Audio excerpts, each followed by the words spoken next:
Today I'm meeting with Holly Stokes, the brain trainer. And you may ask yourself, what would this have to do with divorce and family law? Isn't this the kind of thing, it sounds like with somebody with a name like the brain trainer, it'll be to help me to prepare for a marathon or something like that. Well, yes, that's not all there is to what you can do, but when you think about it, oftentimes going through a grueling divorce can be the same as gearing yourself up for mentally having to run that marathon. And too often, a divorce can be a marathon, quite literally as well as figuratively. But we're going to talk about exactly how Holly can be of help and some of the things that she can tell you about if you're struggling. Before we do that then, would you give everybody your contact information? Sure. My website is thebrain, as in mind, trainer, LLC.com. So thebraintrainerllc.com. And the phone number 801-810-9406. Okay. Well, in getting ready for this, we talked a lot about some of the things that you do and the kind of clientele that you help. So I'll just let Holly jump right in. First with this, however. So we talked about specifically some of the challenges that your clientele and some of the people that you've dealt with have had to face with divorce, whether that's getting ready for divorce, going through a divorce, dealing with post-divorce matters. And so we're just going to have Holly give you some ideas of some of the challenges, some of the disputes and conflicts that come up, and how you've been able to help people work through that with the services you offer. Is that right? Yeah. So take it away. Thank you. Yeah, one of the challenges, of course, going through divorce is we tend to have some communication habits or patterns with the other person. And especially during that time of divorce, it can be very emotional. It can be kind of trigger even that emotion or past history. And so there's some processes we can help your brain create new habits of communication so that when you face your ex or face your partner, you can come to a place of feeling comfortable and confident within yourself, and from that place continue to have those conversations.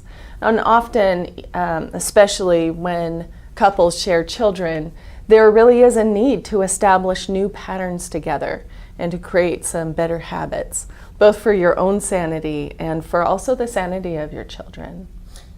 You're not talking about trying to improve the relationship between you and your ex, are you? Not necessarily as a way of coming back together, but as a way of how you can access more positive emotions within yourself so that you don't get emotionally triggered by your ex. Yeah, and I thought that was important to know. We're not talking about trying to repair damage to the relationship. We're assuming for the purposes of this meeting that ship has sailed and that your ex, and if you have an amicable divorce, we're so happy to hear that. But this is for people that didn't have an amicable divorce, and we're going to be talking about people that may be antagonistic towards their exes. Is that correct? Right. Whether you're the one on the receiving end or the giving end. Yeah, okay. Exactly. And even with amicable divorce, there is often mental blocks that we pick up from losing that relationship, or ideas that we take on about ourselves or what's possible in our life. You know, these good examples of these are like, love is hard to find. I can't find someone at my age. And all of that tends to create this extra stress in how we go through our daily life. So we can also help the mind change those habits and patterns as well, so that you can feel more comfortable and confident as you're moving forward in the process. Let's talk about both of those things then, and starting out with some of these communications with an ex, because I think that's probably one of the more immediate things that people still watching are going, oh yes, I would like to hear about this. Anything that can make this less miserable, whether it be because I can have better attitudes myself or see the world differently or actually figure out better ways to communicate with my ex. Give us an example of something that you've encountered with a client and how you help that person work through it. Can you do that? Yes. So, as I mentioned before, sometimes we have some habits in how we communicate. And so sometimes when going through that process of divorce, it does tend to be very emotional. And so we can kind of get these emotional triggers of, oh, you never listened to me, or, it's always my fault. Those are examples of those emotional habits or patterns. So when we help the mind change what it's focusing on, when we give it new things to think and focus on for you, then you obviously tend to feel better. So it's as you think better, you feel better, and then from that place of feeling better, you're more capable to respond better, to respond from a place that you want to respond. Mind if I give you an example then? So I could be one of many different kinds of people that have this general problem. So I come to you and I say, whenever I have to call my ex, whether it be about our children or having to coordinate something or to get some document signed or something like that, it doesn't matter what I'm calling about. It doesn't matter how long I'm going to be on the phone or what time of day or anything like that. I know that I am going to be called every name in the book. I'm going to be belittled. I'm going to be maybe yelled and screamed at, or maybe not. But I'm going to be disparaged. So the first thing I'd like to talk about then is, let's get down to something that I'm sure people would be interested in and that they probably thought would be covered when they clicked on this video. And that is, all right, I have a soon-to-be ex or an ex where my problem is whenever I have to communicate with this person, no matter how benign the reason, I feel like we have to coordinate a pickup from school or from a play date, or we've got to sign this parental release form or something like that. It doesn't matter what I'm calling for or how brief I'm going to be. I know that my ex is going to call me every name in the book, is going to belittle me, is going to drag up things that are false or maybe true, just harp on me and try to make me as miserable as possible. May or may not actually agree to set a date for picking up the kids or signing the document. And as a result, I'm avoiding. It's not that I'm crippled by it. I just go, look, I need this kind of treatment like a hole in the head, and I'm actually not setting up play dates anymore, and I'm not being more involved in the children's lives. They're missing out on things because I'd rather just avoid my ex than have to put up with this kind of garbage every time I communicate. And I'm going to point out that we understand, Holly and I, that I'm not coming to you to ask, how can I change my ex? How can I make my ex act better? I'm expecting my ex to stay just as bad or worse. Tell me some things that you can help me with as far as, my mind, my brain, my behavior that can help me to feel better about this. Is that a fair enough question? Yes. All right. So what can I do? So we help the mind create new habits around that communication. Chances are that even seeing a picture of the ex can cause like an emotional stress response. And so we want to help the mind learn to create a new response rather than going into stress and the fight or flight response. We want to give it certain cues and ways to learn to relax, feel more focused, and feel more confident in your conversations. And as you remain more calm and centered, it also naturally invites the other person to do that as well. Now, that's not to say that it will change their behavior. However, as you're more in control of your emotional response and how you're bringing this communication forward, it then gives you greater control in that communication. Okay, but assume the worst. Assume that I'm not expecting it. It will be a pleasant surprise if it does occur. Okay, so the first thing you mentioned I saw as a concrete example is I might want to remove the photographs. Obviously, I'm not going to tell my kids to keep a picture of their mother or father out of their rooms, but I may not want to have one in the house or in the hallway or things like that, or in my room if that's where I'm making the call from. Yeah, okay. That can be a good example. So I know every time that I call up my ex, I'm going to be told about how I was such a promiscuous person. Whether I had the affair or not, but my ex is never going to let me forget that. I'm calling up to say, hey, I just want to let you know there's going to be a picnic with the Cub Scouts, and I know that my ex is going to launch into me on stuff like that sort of thing. Yeah. So what do I do so that I don't hesitate to call about the picnic? What do I do so that I get the releases so that they can go to the scout camps? Right. What can I be doing? So there's some different techniques that can help you get out of that stress response and maintain your composure in those conversations. Even if your ex is launching, that emotional history or those attacks, when you get more centered within yourself, You can show up how you'd like to show up rather than getting caught into that conflict. So do I take 10 deep breaths? Do I count to 10? Do I look at a picture of a beach in Hawaii? Well, do I call yes. my mom and ask her to buck me up or something? What do I do? Yes and yes, those are all good examples. They are, okay. They sound kind of silly, though. They do. Yeah, okay, However, can you tell us why I should try them anyway, no matter how silly they make me feel? so, well, one aspect of this is that you can set up your mind before you go into that conversation. So you can you can help your brain access a time that you felt relaxed and comfortable, or and have your mind go back to that place and bring that forward. It actually takes a little bit of time to set that process up, but the simplest level of that is to take those deep breaths, kind of brace yourself, or come to that inner sense of calm, and then from there pick up the phone. So in session, we can actually give the brain certain cues to focus on, which help you get back to that place Give me an of example. being calm and comfortable So quickly. have I told you enough about my situation as one of your clientele? Like, yeah, I'm here every time I call my ex, she's gonna talk about this affair and my infidelity, whether it's true or not. You know what I'm saying? Like, and it's water under the bridge. We're divorced, and here I am talking about a picnic, and it's driving me crazy. I'm starting not to sleep well or eat well, and I'm not taking care of my kids because I'll do anything to avoid having to talk to my ex, and so as a result, my kids are missing out on Scout Camp. So specifically, yes. I'm going to, as soon as we're done, I'm going to pick up the phone and tell my ex about the Scout picnic. So help me right now. What can I do? So, well, one aspect of this is it wouldn't hurt as bad if there were some part of you that didn't really take on what they were saying.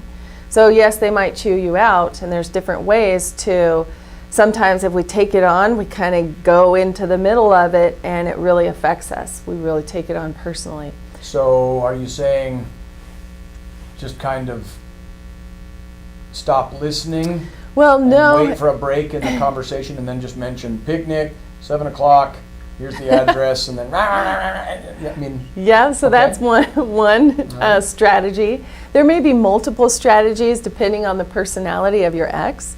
However, it's even more useful to find that place within you where you recognize your worth and value, which is one of the blocks that we get from divorce or changing that relationship. Let's assume that you're dealing with someone who actually did step out on the ex.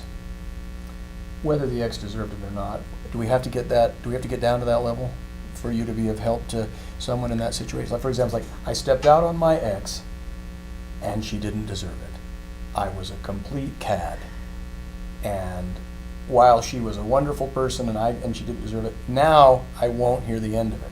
Now my ex is just a bitter, vindictive person. Do you need to hear that from me, or it's like, actually, I stepped out on my ex after she stepped out on me, but for some reason, she's the one that won't let it drop. Or, I mean, do you need to hear that before you can help people formulate these ideas? We don't necessarily need to go into story and detail to help the mind change new habits and patterns. So in other words, you won't have to lay your soul bare to Holly if they want to come to you for some help. All right, so given that we don't have to go that deep, what would you like me to try for the first time? Have you heard enough from me? Do you know enough about me now? Okay, so what would be your first suggestion? I've already told you it happens like clockwork. I've actually made some recordings. I've played them for you, and it's exactly as I described. Hi, I was just calling up to let you know that Timmy is in the science fair. Well, isn't it great? The philandering ex, and you're just like, wow, it's exactly as you described. It's like, right, all I wanted her to know about was the science fair, and this goes on for 5, 10, 30 minutes if I allow it. Right. What do you think would be the first thing I should try? I'm going to pick up the phone and mention this picnic as soon as I'm done with you. Okay, well, the first thing is to get into that frame of mind. Recognize your worth and value as a person is beyond their judgment and opinion. Whether you stepped out or whether you were the victim in that relationship, just recognize your worth and value is beyond that. Holly, I stepped out and I'm a horrible person for doing it. Well, if you take on that mindset of buying into that, then your behaviors become, you kind of dig yourself deeper. I don't like being reminded of it, Holly, but I do think I'm a really bad person, and I don't think God loves me anymore. Well, those are, I call them mental blocks, ways that the mind gets stuck, or the mind traps that we can fall into. And those are the things that we can help the mind change, both at the conscious level and also at the automatic level, or the unconscious level of the mind. All right. Any kind of repeating thought or feeling that just automatically is there, those are the things we can help the mind shift. So give me something I can take to this phone call with me in 5 minutes. Yes. So a great way to prepare yourself for that phone call is you can even kind of, as we have a whole session actually geared towards setting your frame of mind. And one of the pieces of releasing the resentment is to wish your spouse, your ex-spouse, to just wish them well. They're going to continue to have their problems or their challenges, maybe in their next relationship, as they move forward, of course, unless they make a change. But you don't have to be part of that resentment and anger. And that resentment and anger puts you into the stress response so that you're not feeling good, you're feeling drained and feeling dragged down. So that first thing that I would suggest is just allow yourself to wish that spouse well on their, wherever they're going on their next venture. And if you can come to that place. I don't have to say that when I pick it up. I just have to be in that frame of mind when I call. Right. Okay. And you can even use some visual cues. You might even imagine, one that's very powerful for my clients is to imagine a shower of light coming down through the top of your head, letting it drain out the stress, the difficulty down to the bottoms of your feet, almost as if you're washing that shower of light through your body. And when you're working with me, how long does one of these sessions take? Typically sessions are an hour. An hour? Mm-hmm. And then is this kind of like a little bit of self-hypnosis sort of thing? Or is it just kind of just envisioning it? A little bit of deep both. Would you call it? And it depends on, we structure your program to fit what's comfortable for you and what you want to get, what kind of results you want out of the program. So if I think the self-hypnosis thing's a little creepy, you can just help me to imagine it and just kind of, okay. Well, there's some myths about hypnosis. Right, and I'm not saying I feel that way, but Yeah. some people might think, gee, I don't know if it's either that serious or if I want to get into that. Well, there isn't blinking out or losing control like what we see on stage, but it's more about focusing your mind to have it focus on what you want it to do for you. Okay. Which then relates to how you feel and how you behave too. Okay, and is that the end of our hour then, and I'll try that one thing, or will you give me a toolkit of things saying, I want you to imagine the light pouring over you and through you, and then you're going to say, and I also want you to do this or this, or how detailed will we get in one of It's these? creating a toolkit of things that you can draw on. In that hour? Mm-hmm. Yep. Okay, so what's the next thing you're going to suggest? Well, now realize, we're let me back condensing up. an hour. We're condensing an hour into less time. Right. Okay. So backing up. Typically for the initial session, we do an assessment. We identify what are the trigger responses, what are the patterns that you notice, and then prioritize what you'd like to change or shift. So whether it's feeling stressed in seeing your ex or having those difficult communications, and then from there we kind of create your roadmap to getting the skill sets that then help you move through this more easily and more effectively. Okay. So it is, each time that we meet, it is like you learn, I call it brain skills, a new set of skills for your mind to think and focus on, allowing you to feel better in the process. So do I have to practice these things, or do I just learn about them at the session and then open my notebook and review? I mean, do you want me to, do I spend each day imagining the good feelings, wishing my ex well, so that when I have to call, I'm ready, or do I just summon that at the time I have to make the phone call? Typically, when we set them up, we help the mind get those positive ways of viewing things into the automatic processing. So it's mostly there, practice. And then we also give you cues. Well, it should just run it a little more automatically for you. With some external cues, but I actually would work on it with too? some cues that you could work on. So it's a little bit of both, but it's not as intensive as you have to keep focusing your mind or repeating these phrases over and over. I don't have to do that on a daily basis? No. Okay. If I did, does that make things better or worse? Or? It kind of depends on, depending upon that situation. What are some of the other things then? I mean, I'm just thinking about some of the stuff I come across. I mean, do I need to keep a journal? Do I need to get a pet? Do I need to drink more water? Some of these things can be beneficial, but there's no general across the rule. Everybody's But a I'm little saying, bit different. what are some of the, so you mentioned, I'm trying to give people an idea of, I'm giving them an idea of what's in the showroom. Uh-huh. So what are some of the other things that you've found people have been benefited by?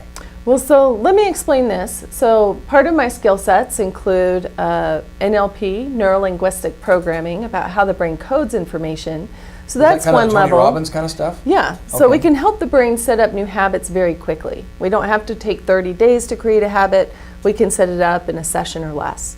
Now that sounds too It's good to be true. motivation, focus, confidence, getting yourself back to that positive state So or you frame hear of people mind. say that you got to do something for 21 days or 30 days before it's a habit.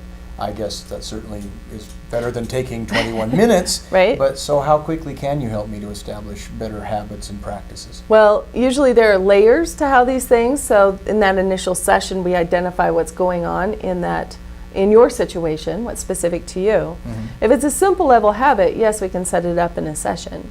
What's happening in that 21 days is repetition. So rather than waiting for 21 days, we can just condense the repetition, run your mind through the series, and then the brain comes out with the new habit. So it is a much more efficient way of moving forward. How often do I need to meet? Oh, did you say, was there something else you were going to add to that? Yeah, I was going to mention that I also work with hypnosis, so that's updating the unconscious mind or the automatic processing when, getting rid of those mental blocks like love is hard to find, nobody will love me, blah, blah, blah, all those things. And then there's also the life coaching piece, which is more like what you described with how to arrange your life to create ease or to create the things that you want, like getting a pet or taking time for self-care, yoga, losing weight. That's more of that life coaching piece. How often do I need to meet with you on average, knowing that each person's unique? Yep. How many, is this something that takes weeks, months, years? There's different packages, but typically we meet 1 hour a week. Okay. And each session we build on what we set up before. And we tend to get results fairly quickly for what you're trying to change. So whether it's between 3 to 6 sessions is kind of Really? a sweet spot of, and then there are, for more complicated issues or if you have multiple things that you'd like support in, then that can be a little bit longer. But you tend to notice results fairly quickly. Do you keep records of the sessions? Do you keep detailed notes or things like that? I do, because it helps me recognize which processes we've already done. So we don't necessarily want to repeat what we've done, but we can reinforce our focus. Are the things that we discuss confidential? Yes. Can they be subpoenaed?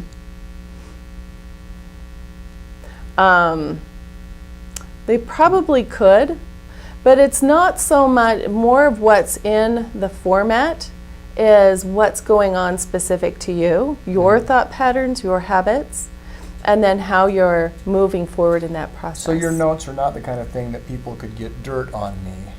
It's not like I'm going to a confessional. It's more like just... Yes, Okay. right. And I have some clients that have requested no notes, so that's an option as well. It is an option. The next thing I was going to talk about is I know that sometimes when people, and I understand this, I'm sure you do too, but some people are like, look, I want to get help, but I don't want anyone to know that I'm getting help because some people might misjudge me as a result. Right. So knowing the thing about the notes, for example, is helpful. Are any of your services covered by people's health insurance? Not covered, covered by health insurance in Utah. So, in other words, I don't have to worry about anybody learning about that through my health insurance records because I would just pay you directly. Is that right? All right, moving on to that then. What does a session cost?